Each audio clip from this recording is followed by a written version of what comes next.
a great athlete, but I do feel like he's a one-trick pony. I believe that his wrestling and jiu-jitsu is incredibly overrated. He has a beautiful 1-2. I got to learn a lot about his patterns in his last fight. That's really about it. That's the one thing that he's setting up real nice. He couldn't touch Cyril Gane at all. That's the way I felt. I felt like Gane was just getting warmed up. Gane's hands was down. He was shaking his shoulders, bouncing around. He was touching him. He was touching him. That jab, he was so he busted him open. He was so comfortable. I think Tom was looking for a way out, and he took it. He needs to. In a shocking turn in the MMA world, Jon Jones has called out Tom Aspinall to headline the UFC White House card. However, fans remain skeptical, noting that for weeks Jones has been relentlessly talking about Aspinall, mocking him, disrespecting him, and dragging his name through nearly every interview. Gets hurt, he's like immediately incapacitated. It's like he poked my eye and then he's like immediately, there's no like trying. He didn't try. Same thing with Curtis Blaze. When he hurt his knee, there was no limping, there was no trying to get up. It was just like immediately, burn my village, I can't go on. Immediately quit. When Jon Jones is getting told that Tom Aspinall is the guy that's going to beat him, he's sitting back hoping that something happens to give him a reason to go and downplay that. We spoke about it prior to the fight. I told you guys if Cyril Gane won, John would constantly go, that's the guy he thought was going to beat me. I don't know that finish isn't more satisfying to a guy like Jones, because now he can almost guess what would have happened, even if that might not be true. Make no mistake about it, Cyril Gane was finding a lot of success in round one, more than many people thought that he was going to. But Cyril could have either continued to build, or Tom could have completely settled himself and turned that around. Guys, that was a 4-minute round. They did not fight a long fight to really form an opinion. I think the reason they formed an opinion in the strong way that they did, because they'd never seen Tom struggle at all. I told you before the fight, this was easily going to be the hardest thing he'd ever done. It was really bad how it looks. And he said, you can't train your eyeball to be stronger. It is what it is. You've protection here and here, but he obviously got no protection because the fingers were straight in. The fight should have been stopped. He couldn't see. It was a foul. He couldn't see. Then you can't fight. You know, if he'd have got knocked out with a head kick next, then it would have been worse. I don't know. And then he said, sometimes when your eyes here like that, it can become displaced and stay there. And they did a few tests on that, and they said it doesn't seem like that. And his vision on the eye that's the best eye, his eye wasn't following properly, so the muscles weren't working strong enough to go this way. This one just wasn't working that good at all.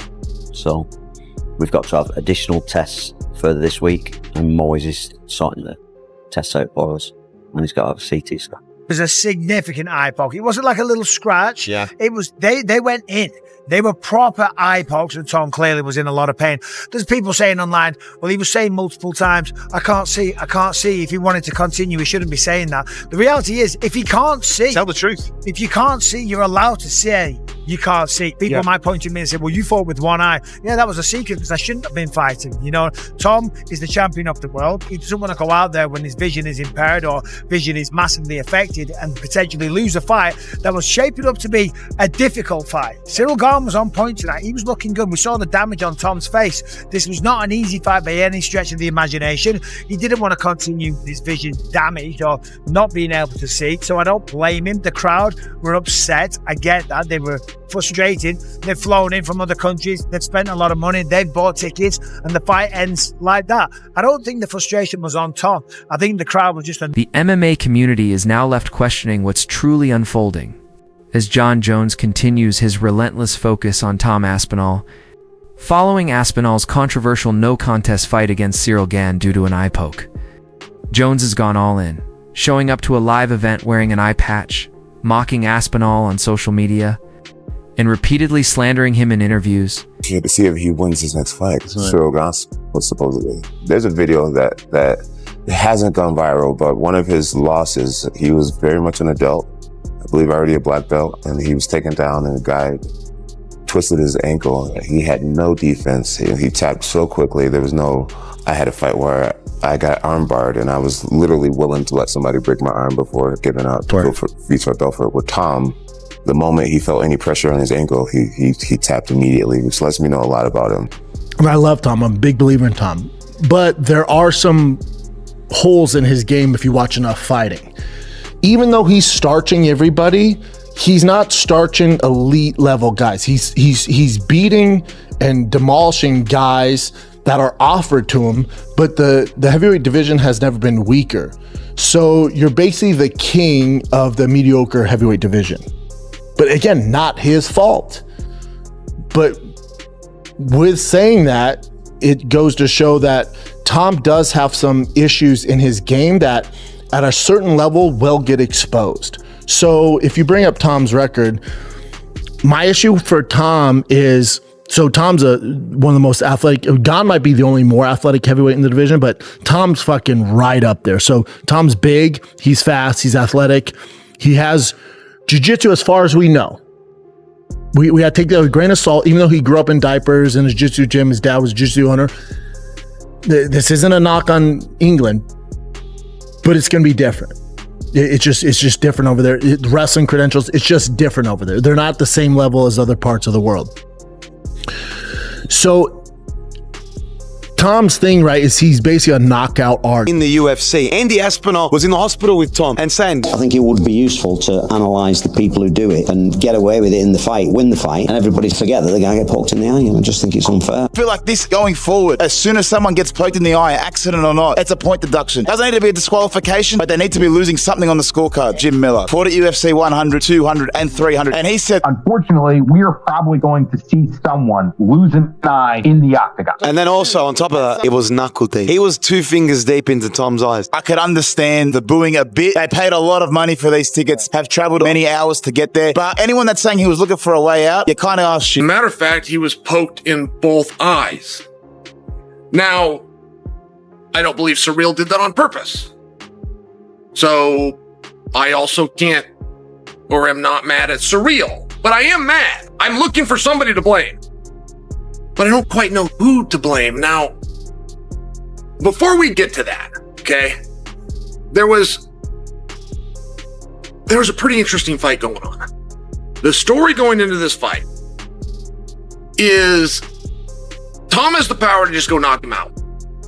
We're not saying Tom's a better kickboxer. We get that Surreal did that for many years of his life. We get that Surreal had over 30 professional kickboxing bouts.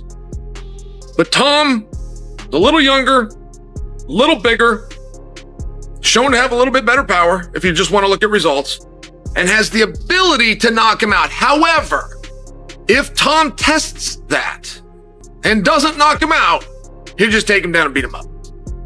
I mean, this was the belief going in, guys. Tom was a 3.5 to 1 favorite. Tom told everybody that was willing to listen, I shouldn't be a 3.5 to 1 favorite. Jones has repeatedly labeled Tom Aspinall as overrated and boring, even claiming he didn't look impressive against Rogan. But critics are asking the obvious question. If Jones truly believes Aspinall isn't that skilled, why not step into the cage with the current heavyweight champion instead of chasing Alex Pereira for a seemingly easier payday? Fans and fellow fighters alike are calling out the contradiction, questioning Jones' motives and his commitment to facing the sport's top competition. Now, Tom's not a knockout artist because he's throwing these insane combinations and he's slipping and he looks like fucking, Anthony Joshua Canelo. He's doing it because he has faster hands. It does because you get labeled a knockout artist via Derek Lewis. When you get labeled a knockout artist in the UFC, it doesn't mean you have world-class striking. It means you have good striking for a mixed martial artist that has a variety of things you have to be good at, but you do excel in this, but it doesn't mean you have world-class striking. So Tom's thing is he has really fast hands for big heavyweight. And if you look at the guys he's beat, I would love to hear the argument that he's beat high-level world-class strikers.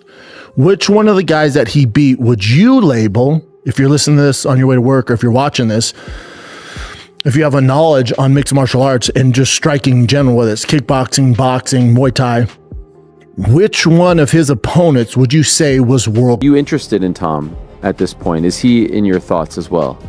Ele é uma luta que te interessaria, que está na sua mente? Okay. Tom Aspinall. Bom, igual eu falei, eu lutaria com qualquer um no peso pesado, mas o Jon Jones é o campeão, eu sou campeão.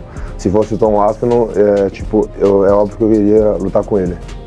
I'll fight anybody at heavyweight, but I'm the champion, you're the champion. If Aspinall was the champ, I wanted to fight him. Okay. Does Dana White hate Tom Aspinall? Because in the post-match press conference, he was going at his heavyweight champion like he absolutely did not like him. I mean, he had Tom bloodied up, and Tom didn't want to continue in the fight. And a key word there is didn't. He didn't say Tom Aspinall couldn't continue, insinuating that he's a quitter. I don't know if it's because Andy Aspinall's saying Tom wants to go to boxing and he'd love a big payday in boxing, but that's just Andy being a manager and a dad negotiating. I'm going to be honest, I'll give Dana the benefit of the doubt. He could have easily just misspoke. And the fact that if you do watch the YouTube that Aspinall put out, Dana White's in the locker room before wishing him all luck. I'm sure he's on good terms with Tom Aspinall and his father, because Dana White, let's be honest, if he doesn't have Tom Aspinall, he doesn't have a heavyweight division. If you saw the other heavyweight fights that were on this UFC 321, working all around, he won that round. Both those guys, for being heavyweight, can move so well on their feet. God, that was going to be such a sweet fight. And I thought Tom was going to go out there and kind of run through Surreal. That was going to be a very interesting fight. I mean, I guess running it back makes sense. Post-fight reaction from Tom Aspinall. What the fuck you booing? I'm the one that got poked in the fucking eye. There's nothing I can do about it. I'm not the one that fucking poked him. I get it, you're frustrated. I don't think the fans weren't booing at Tom for not continuing. I don't think the fans are booing because, you know, it sucks. It's the main event, you want to see a fight. But every time like a first reaction happens, a nut shot, an eye poke, you don't think it's, all right, it's gonna get stopped. And when it does, it sucks. Oh God, I remember when the Pedro fight got stopped. It was in the second round, and I was feeling like I would just get started. And you just see those guys heartbreak in there, just not being able to compete and do what they love to do. They put all this work in. I think you turn it around, immediate rematch, as long as... Many see pure jealousy in Jon Jones' actions, as Tom Aspinall has earned widespread respect through hard work, loyalty, and humility, achievements Jones hasn't matched in years. Meanwhile, Jones appears fixated on tearing him down. Joe Rogan even noted that Jones' behavior comes across as petty and insecure, especially considering all Aspinall has endured.